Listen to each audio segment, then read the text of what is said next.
Hello, I'm Lawrence and I'm on a quest to uncover all of the memos that Britain and America lost in the pond, and one of those memos pertains to garages.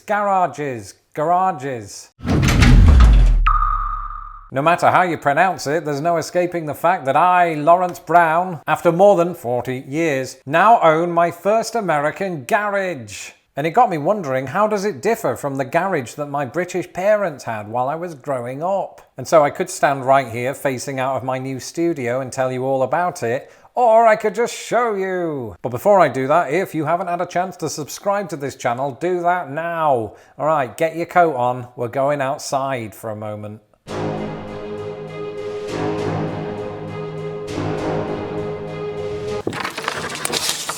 Welcome to the first garage that I've ever owned right here in Illinois, and it's quite a lot bigger than the garage that, I grew up in.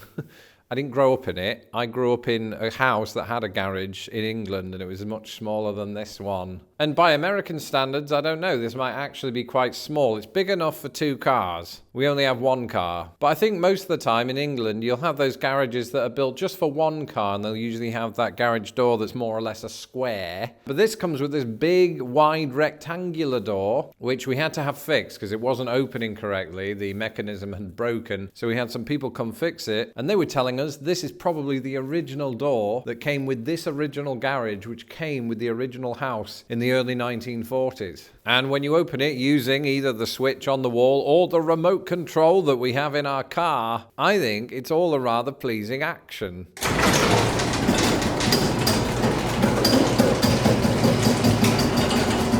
But after installing this door, they informed us of something that we didn't see coming. The garage had an infestation of squirrels. And not just any squirrels, but grey squirrels. In Britain, grey squirrels were introduced from North America about 130 years ago. And over time, this resulted in a big drop in the number of red squirrels. For me, now that they were camping out in my rafters and threatening to chew through the cable that powered our new door, it was now more personal than ever. Now, fortunately, when the mechanism on the door was used for the first time, all of the squirrels scurried out, except one.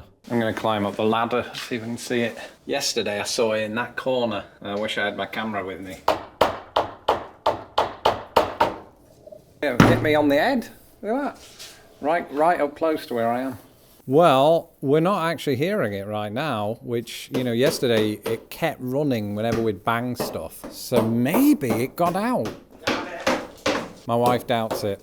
One thing that can't be doubted is that squirrels can fit into some very tight holes. It had been hanging out in these little cubby holes right at the edge of the roof. And it's probably asleep in one of those, or dead, or has escaped. No matter where we looked, we couldn't locate the adorable little Definitely want the squirrel out, so in that sense it's good. But it's a shame because, would have made for great viewing.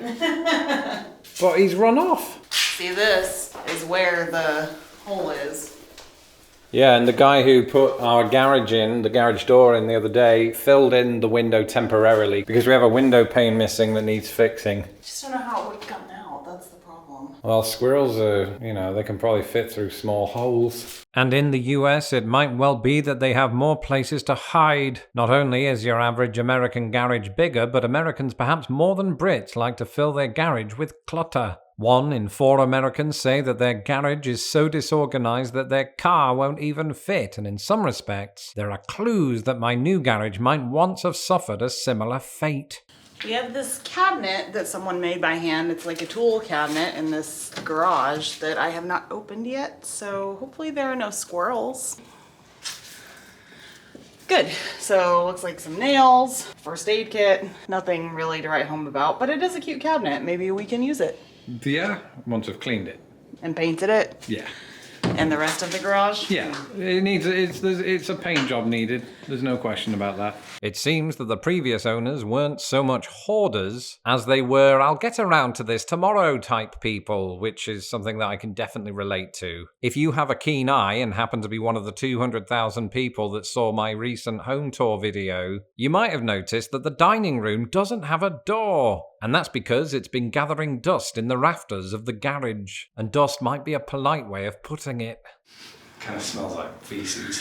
Oh, lovely. Yeah. Squirrel did a dump on the door. Gotta clean that now. See? Just do that a little bit.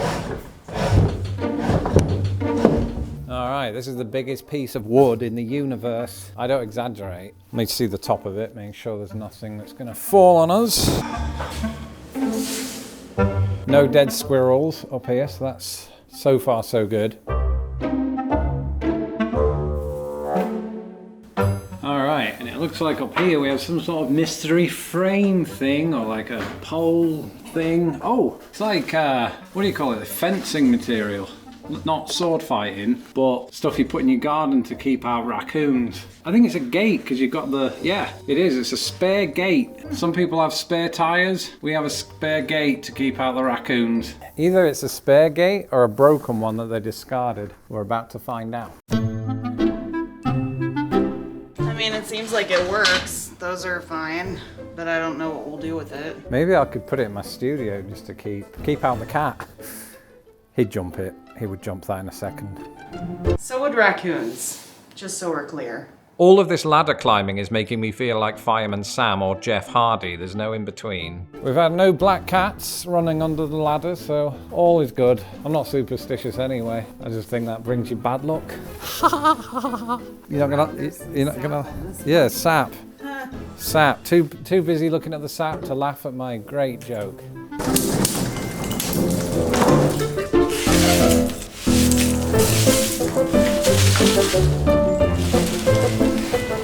It's almost time to go, but I couldn't leave without pulling down one very North American looking thing. And I know what you're thinking. Ooh, Lawrence, what is that thing? And that thing is this. We found these old sleds up here that looked like they were from about the 1960s, judging by the combination of wood and metal. And being from England, where we don't get as much snow as we do in Chicago, this is not the kind of thing I grew up with. Don't get me wrong, I did have a sled for those occasions where it did snow and there was a hill nearby, but that sled was a cheap plastic one from Asda. These look like the real deal, so I'm going to gently bring them down.